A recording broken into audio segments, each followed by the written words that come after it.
nzi harimo nk'ibyo twaganiriye mu biganiro by'ubushize ya difference bya bintu abantu badahuriyeho ugasanga umuntu yihakanye umwana kuko yatenda umuntu batari muri classe sociale mwe watenda umukene wenda wowe uri mu rwego rw'ubukire wateye umuntu utariziye inda wowe uri umuntu wize wateye umuntu inda mudahuje ubwoko kandi wenda iwanya ari ikizira. Rero wavuze cases zitandukanye zishobora kubaho mu kwihakana umwana wabyaye ariko nanone reka tugaruke kuri baba jene tuba duhora tubwira rwa rubyiruko duhora tubwira ese ubundi koko iyo mpanuka igiye kubaho ni gute ibayeho kuki udatwiprotoje cyangwa se uvuga uti hashobora kubaho impanuka niyo gutwita hari ibinini bibuza gutwita mu gihe mutabiteganyije kuki bidashobora gukoreshwa. Ese Devote ubona ibintu bijyanye no kuboneza urubyaro byigishwa cyane urubyiruko ku byo akenshi bakora ibintu bazi cyangwa usanga harimo n'ubujiji?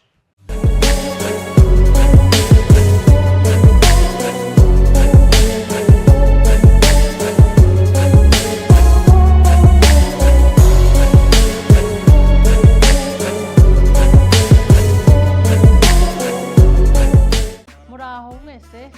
twongeye kubaha ikaze kuri channel yacu Muraho Rwanda. Tukaba tubishimiye cyane mwese muri kudukurikira, tuzi ko mudukunda kandi muranabitwereka muri za comment zanyu ndetse murahamagara mukanatwohereza za message. Turabashimiye cyane rero urukundo mukomeje kutwereka, natwe turabakunda niyo mpamvu tubategurira ibintu byiza cyane. Ni ngewe Denise ndi kumwe na mugenzi wanjye.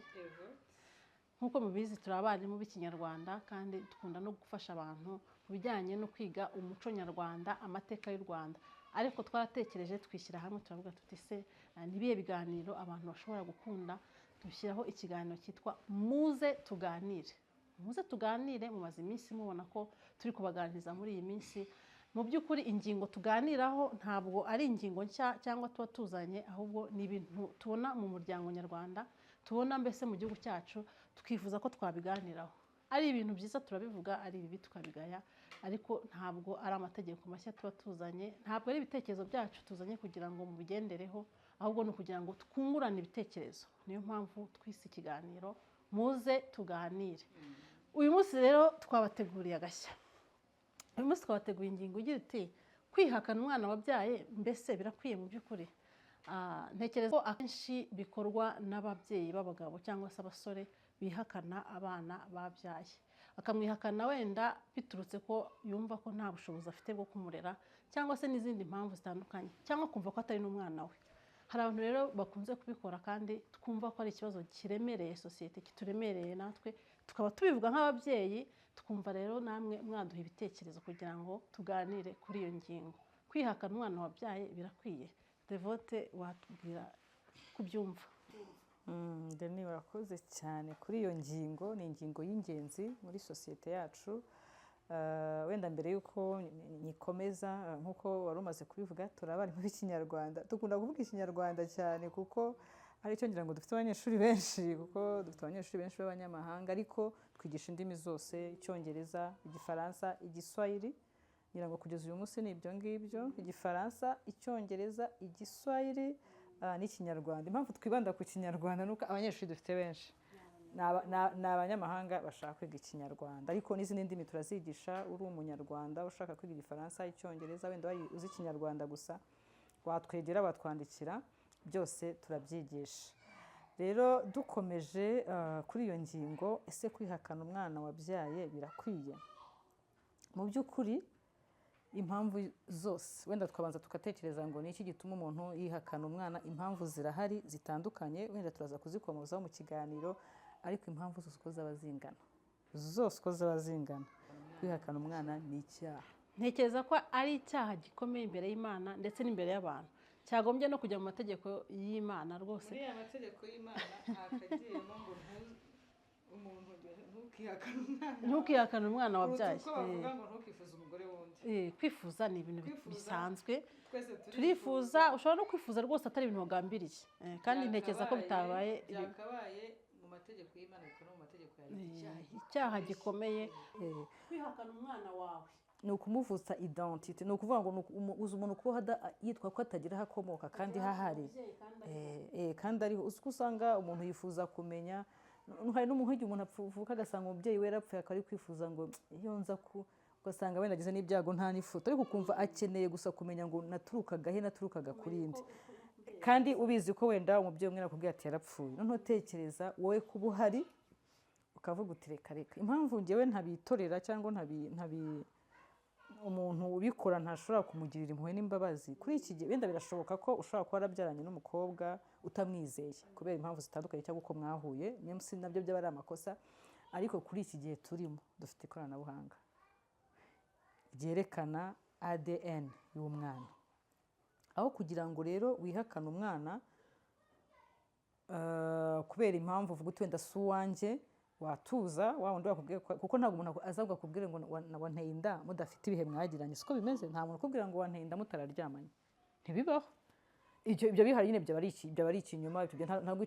ibyo cyaba ari n'ikibazo ariko umuntu utera inda ukihakana umwana nuko muba mufite ibihe runaka mwagiranye cyangwa muba mwararyamanye muti protege niko biba bimeze rero ntekereza ko aho kugira ngo ubyihakane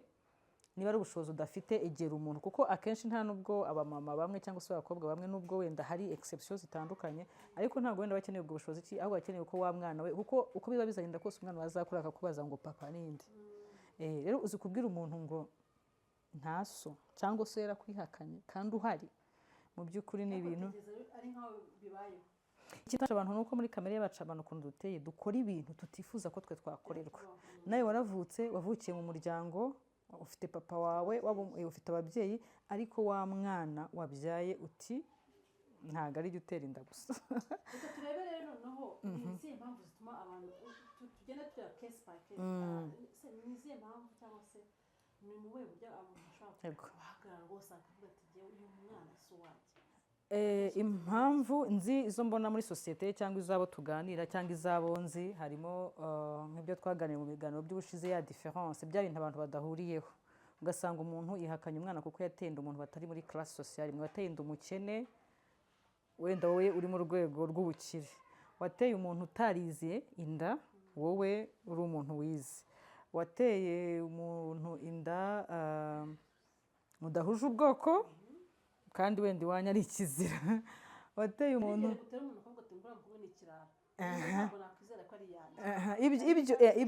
ibyo ni ibindi burya bivuze ngo niba uvuga ngo ni ikirara sinamwiza aho niho ya ADN bikenewe ariko hari undi hari igihe umuntu umwana aba ari fotokopi pe byari umuntu nzi afite umwana amaze kugira 18 umwana none ni mwiza ni bogari pe ni wa undi nawe wa muntu ureba nawe ukibona ugira ngo ni umujimere wawe ni umujimo wa papa we ariko yamwangiye ko badahuje ubwoko no yamubya deje urumva abanyarwanda twe tunavuga ko dukunda no kuvuga ko ubwoko ari ubwa papa ariko yangiye umwana ko yateye inda umukobwa badahuje ubwoko nyine nicyo kibazo kuki yagiye kuryamana n'umuntu badahuje ubwoko niba mu byo ugenderaho bitarimo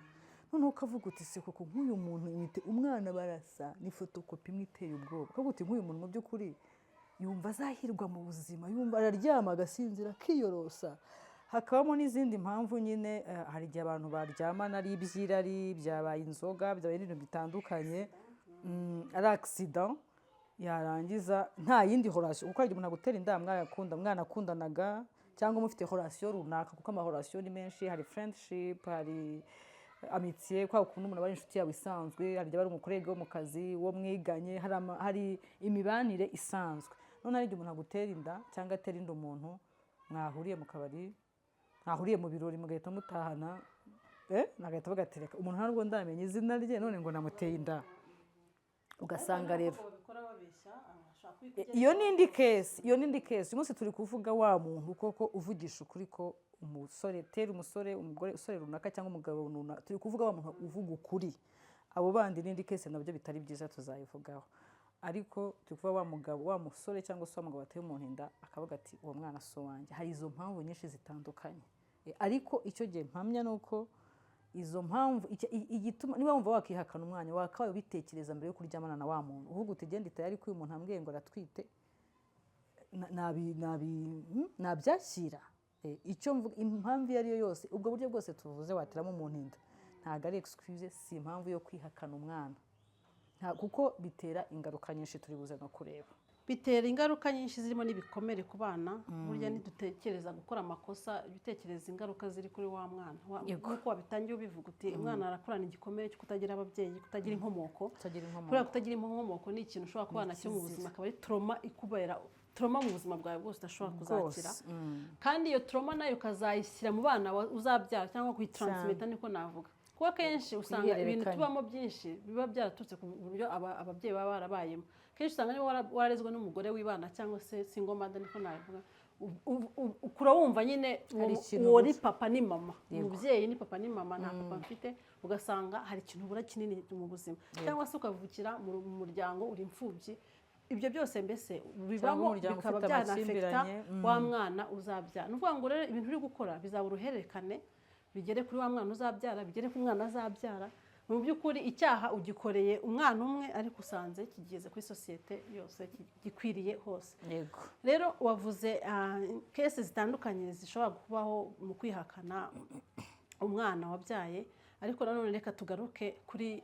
bajene tuba duhora tubwira rwa rubyiruko duhora tubwira ese ubundi koko iyo mpanuka igiye kubaho ni gute ibayeho kuki udatwiporotoje cyangwa se uvuga uti hashobora kubaho impanuka niyo gutwita hari ibinini bibuza gutwita mu gihe mutabiteganyije kuki bidashobora gukoreshwa ese Devote ubona ibintu bijyanye no kuboneza urubyaro byigishwa cyane urubyiruko ku byo akenshi bakora ibintu bazi cyangwa usanga harimo n'ubujiji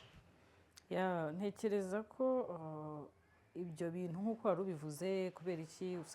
usanga n'umukobwa warangije kaminuza ufite imyaka 30-35 ashobora guterwa inda atateguye nuko wenda bakuze ntawe ubyitaho wenda leta n'abantu twita cyane kuri ba bana bafite imyaka 15 batarakura cyangwa n'umwana ufite 20 bakiri umwana wa muntu nawe ugitunzwe n'abandi nibo dukunda kwibandaho ariko usanga n'umuntu mukuru aterwa inda yarize ibyo byose uri kuvuga afite amakuru ariko agatwara inda atabiteguye kuko ari umuntu abyara yabiteguje akavuga ati genda ashaka kubyara cyangwa akanabyumvikana n'umuhungu ushaka kuza akavuga ati jewe ndashaka umwana bitewe n'umurongo w'ubuzima bwawe ufite bijya biho ko umuntu yabyara mbere ya mariage yabiteguye ari mukuru azi ibyo akora ariko ntekereza ko bijyana n'umuco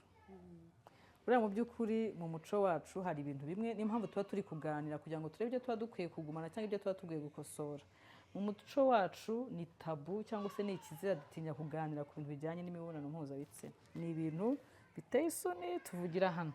bituma dutinya n'ababyeyi batinya kutuganiriza natwe twese ni abana bake ababyeyi bagiye wenda kereka ababyeyi twebwe bikigeni twe tuganiriza abana ariko usanga batinya kuganiriza abana babo ahubwo ugasanga akoreje kwa nyogosenge iyo umufite ukujya wumva amakuru ahandi hantu ntabwo ababyeyi b'abanyarwanda cyane cyane ntabwo dufite umuco wo kuganiriza abana bacu ibintu bijyanye n'imyororokere biterwa n'iki se nyine umuco nyarwanda harimo isoni kuvuga ibyo bintu hari ngo isoni ziri mu kubivuga ariko mu kubikora nta soni zigaragara ni bimwe bavuga ngo isoni zirisha uburozi kubivuga biteye isoni kubikora ntibiteye isoni usanga tunabyita ngo ibishitani ngo ni ibishitani kuko abantu batagira isoni zo kubikora njye nicyo mba nibaza nyine urumva ikibazo tunabwira ababyeyi wenda bubu ko bakwiye bafite abana buri mwana wenda tuzabishakira abantu wenda impuguke muri ibyo bintu buri mwana na buri myaka hari ibintu agomba kuganirizwa kuko usanga abana muri primaire batangira kwiga ya chapitre y'imyororokere ejo umwana akaza akakubwira ati umukobwa yatangiye kuba umwangavu arangwa n'ibi n'ibi umuhungu watangiye kuba bamwita gute ingimbi hari akabivuga byandi twita ngo ni tabu ngo ni biteye isoni akabivuga mu mazina yabyo none ukabona kandi icyo gihe umwana iyo akiri muri ya myaka mito ababivuga inosama ubona nta kibazo nta soni ariko ugasanga twebwe ababyeyi tukaba turebye ku ruhande uko umuntu aba yarakuze ariko njye mbona kenshi bihuzwa si umuco gusa ahubwo bihuzwa n'imyemerere njye mbona kenshi abantu bemera imana bafata sexe nk'aho ari icyaha kandi ni parti nk'izindi bigatuma umuco n'imyemerere bihura ugasanga bibaye ikibazo cyane cyane ko buriya abana ikintu umwana iyo yamenye amakuru mbere akamenya ku wundi muntu wo hanze akora nyine ntiyakora ariko burya umwana iyo atanye umwana yatangiye kugira imyaka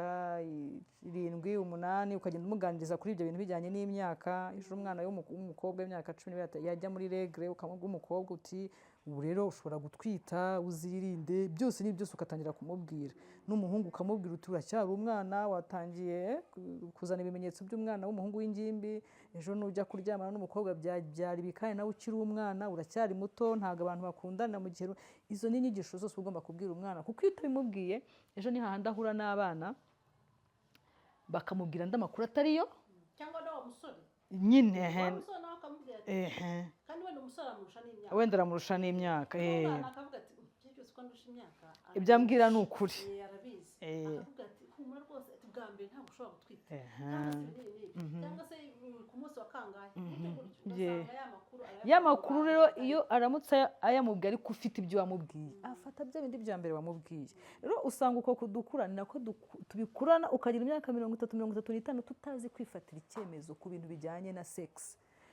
udashobora kuzana icyo kiganiro umuntu akagutereta mukagenda mujya mu buriri ntabwo uzi ngo nta no kuvuga uti senda ko dukoze ibi bintu ntitwiproteje ntuzi periode urimo nta na kimwe nta nubwo ibintu byose ko twakoze imibonano mpuzabitsina tutiproteje twakora iki kugira ngo twirinde kuba mubivugira kuba nasama kubera za soni na ya myemerere ukamera gutya ushobora no gusanga umuntu afite nayo mafaranga nyine yo gukora yo kugura iyo miti yo kurinda grossesse cyangwa gusama ariko ugasanga ntabyo akoze ahubwo ugasanga ejo iyo ategereje amaregre akayabura nibwo ahamagaye umuhungu tuzi ko wanteye inda ubwo rero njye nakumva ko no muri kwa gutwita bya byose umugore abigiramo uruhare niko navuga ufite ni impande zombi n'undi ntabwo n'ubundi ziba ari impande zombi zo kuzihakanwa akihakanwa yes urumva niba bagiye mu gikorwa nta n'umwe ateganyije ko hazavamo wa mwana se kwa gutwita none umuhungu nawe akenshi kuri kezi zishobora kubaho umuhungu ashobora kuza akavuga ati burya bwose wowe twise ni gute watwise kugisa utari wambwiyeho uri mu gihe cyo kuburumbuke kugisa utayikuyemo kugisa amakosa yose arayakugerekaho kuri iyo ngingo buriya hari ukuntu nyine mu muco wacu harimo ibintu bitari byiza basa nk'aho ibintu byose bijyanye no kubyara n'abana n'ibiki bireba umugore ushobora no gusanga umugabo n'umugore bari mariye mu rugo hari abapapa ashobora kubwira umugore ati ntutwite inda birakureba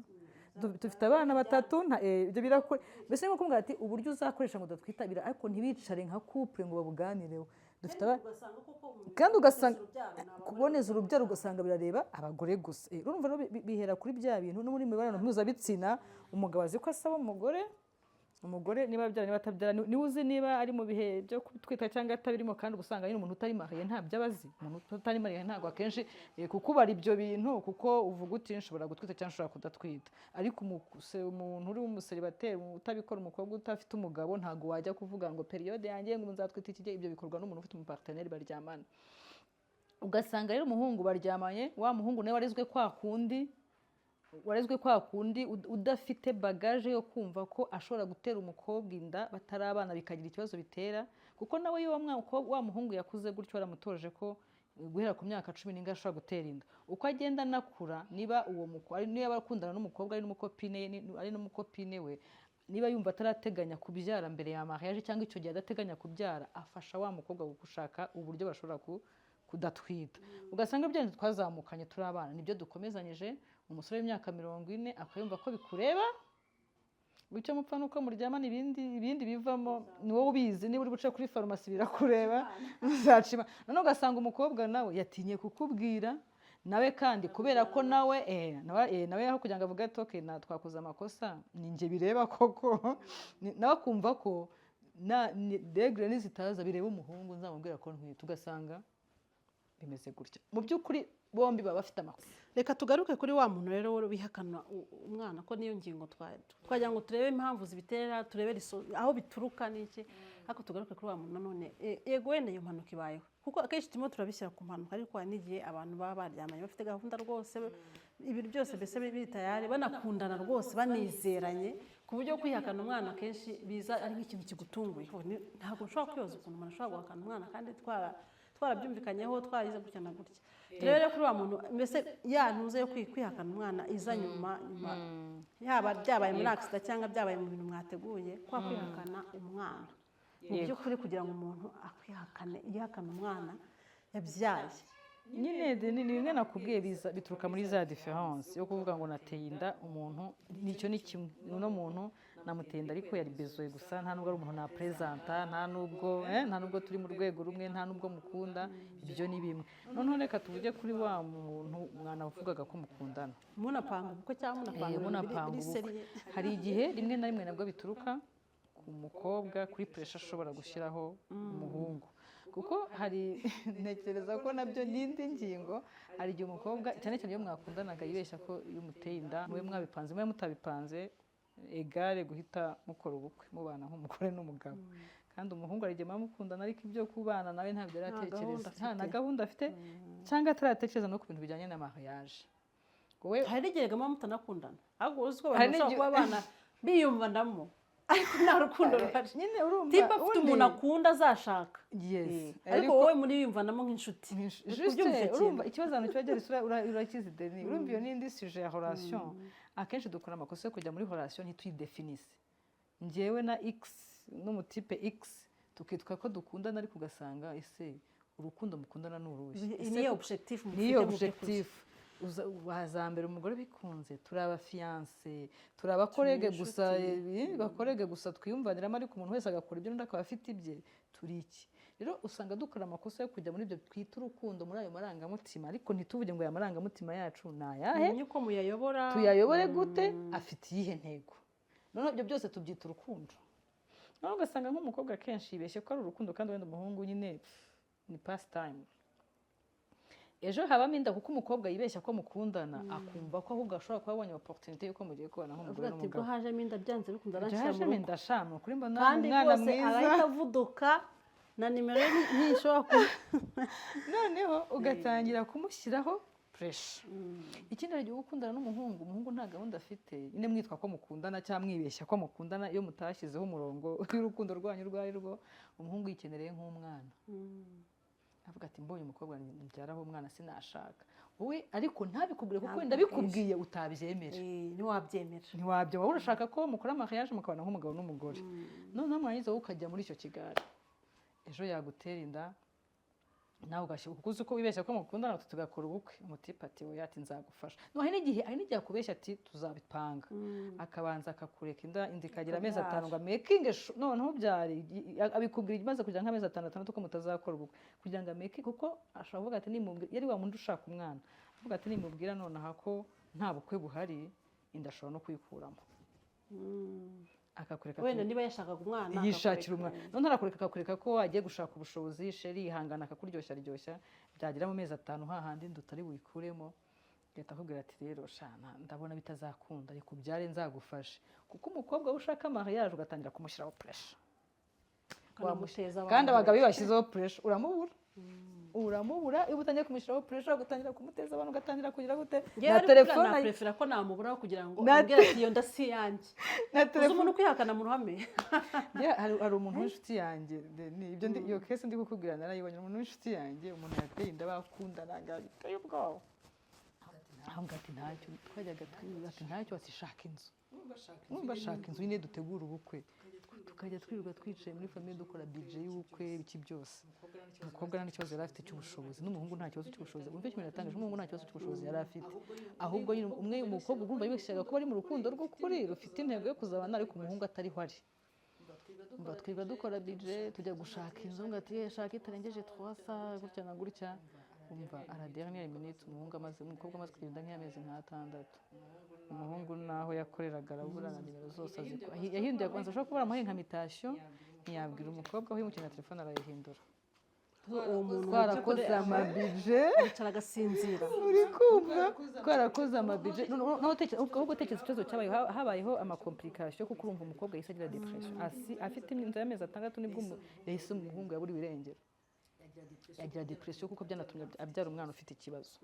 kubera ibyo bintu rero bakubera kubishyira mu bwenge mu nyurabwenge kugeza uyu munsi umwana ashobora kuba afite imyaka nka 10 n'ingahe ariko ntago aravugana na se urumva iyo turimo ubuteye nyina ukayitera umwana akazayikurana nawe akazayitransmittinga ku bana azabyara tekereza ko rwose nk'umuntu ubikora akihakana umwana cyangwa se akabura wari ukwiye gutekereza ko ari icyaha cyo kwica. Emera umwana ntabwo birenze kwica, ni ikindi Kwica umuntu kintu. ariho, Kwica umuntu ariho nibyo bikuta kumwica akavaho. Iyo wishe umuntu kuko wishe araruhuka. nyina, kandi ntabwo wishe umuntu, wishe nyina, Wishe wishe umuryango we. umwana N'abazabyara ni urwo na ruhererekane famiye bavuga. yabo, kuko akenshi iyo umwana w'umukobwa agize agahinda nk'ako ngako, urumva ufite umwana w'umukobwa bamuteye inda baramwihakanye, wowe nka mama w'umubyara ntushobora gusinzira, yewe na papa w'umubyara, mbese famiye ye irahaguruka igahagarara ikavuga iti bishoboka bite umuhungu akwihakanye gute, kandi bari banamuzi bari inshuti, Umva ariko bakuze ugasanga nyine. ikibazo kivuye kuri wowe kigiye kubona kigiye kuri nyina, ku muryango. Mbese mu by'ukuri uba ukoreye icyaha abantu. Nibaza ukuntu umuntu ahakana umwana, noneho nyuma wenda akazabitekerezaho, cyangwa se umuryango ukamuhagurukira, bajya kubona ukabona umuntu aragaragaye nk'umwana afite imyaka 3 cyangwa ingahe, cyangwa abaye na mukuru. Uzi ko hari igihe umuntu yigaragaza umwana ari nko muri adolescence cyangwa amaze gukura. Rero mba mbona rwose umwana apfira mu iterura, niko abanyarwanda bavuga. So ubwo rero apfa mu iterura, umwana apfa mu iterura. Ubwo rero niba umwana bamwihakanye afite umunsi umwe baraye bamutwise, nyina yavuze ati ndagutwitiye mfite umwana wawe, ukavuga reka rwose ntibindeba, warangiza ukazagaragara nyuma, mba numva ko nta kintu biba bimaze. So mu gusoza rero wenda twavuze byinshi kandi n'ingingo nziza umuntu yazagarukaho, numva igikwiye ari kureba imyumvire, cyane cyane kumva ko kurera, kubyara biharirwa umubyeyi cyangwa se igitsina gore. Abanyarwanda kenshi wasangaga baha agaciro cyane umugabo, bakumva ko mbese umugabo ari hariya kugira ngo ashakire urugo ibirutunga, aratera inda, ariko kubyara no kurera biharirwa umwana. Rero usanga wa muhungu uvutse muri uwo muryango cyangwa se ukuriye muri iyo myumvire, nawe yumva ko koko aheruka atera inda, ariko ibyo kubyara no kurera ntubimubwire. Kenshi kandi ugasanga no guhunga inshingano. So rero turagira ngo namwe mudukurikiye muduhe ibitekerezo. Ntabwo turi kuvugira abasore cyangwa kuvugira abagore, twebwe turangwa kugira ngo twerekane ikibazo kiri muri sosiyete. Turagira ngo muduhe ibitekerezo, mutwandikire, mutwohereze za email, cyangwa n'ushoboye guhamagara ko hariho nimero zacu abe yaduhamagara, namwe ubutaha tuzabahakire muri studio zacu. Devote rero nawe usezera. Urakoze cyane. Ino ngingo ni nziza kandi mu by'ukuri ntabwo twafata umunsi wose tuyiganiraho. Ni ukuri basore bacu, basaza bacu, mwihane icyo kintu rwose. Ni ikintu kibi cyane kuvutsa umwana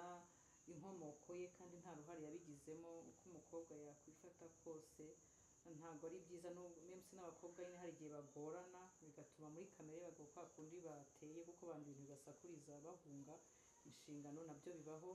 Gusa si impamvu umwana wamwereka akakumenya. Umuntu wese yashaka uburyo abikemuramo, ariko atavuze ngo ndihakanye, kuko hari n'abandi babemera ntagire ikintu amarira umwana kijyanye n'ubushobozi, ariko akamwemera. Twe hano ntabwo turi kubijyanye n'ubushobozi, turi kuba wa muntu uhakana umwana. Guhakana gusa, puru guhakana nyine. Iby'ubushobozi byo ni ibindi bindi, turi kuvuga umuntu kwemera umwana we gusa. Yego.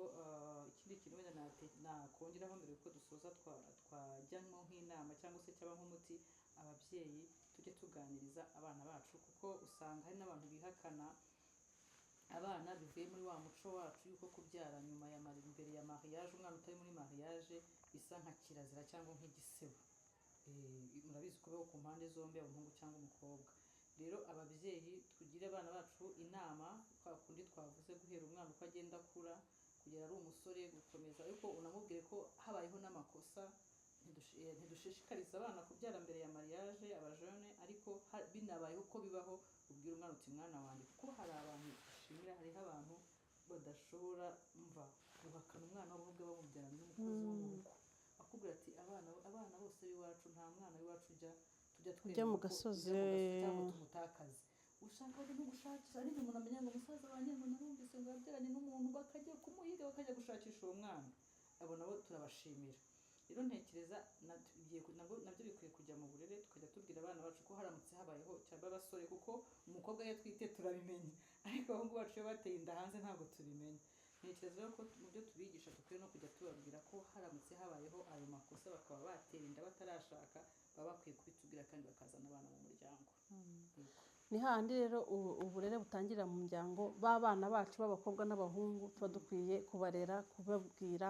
buri kimwe cyose kijyanye n'imyororokere kubategura hakiri kare. Ntabwo rero ntuhana umuntu wamugana imbere y'uko agenda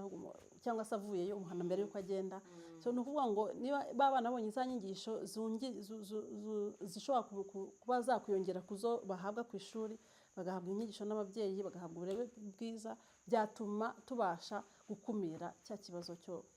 kwihakana abana cyangwa se n'izindi ngaruka zose zigaruka kuri ba bana bato. Murakoze cyane rero, turabashimiye. Nakagaruka, mukomeze mudukurikire, abatarakora subscribe muyikore, kandi mukomeze mutugezeho ibitekerezo byanyu. Turabakunda cyane, twongeye guhura namwe mu kanya mu kindi kiganiro. Murakoze cyane. Bye bye.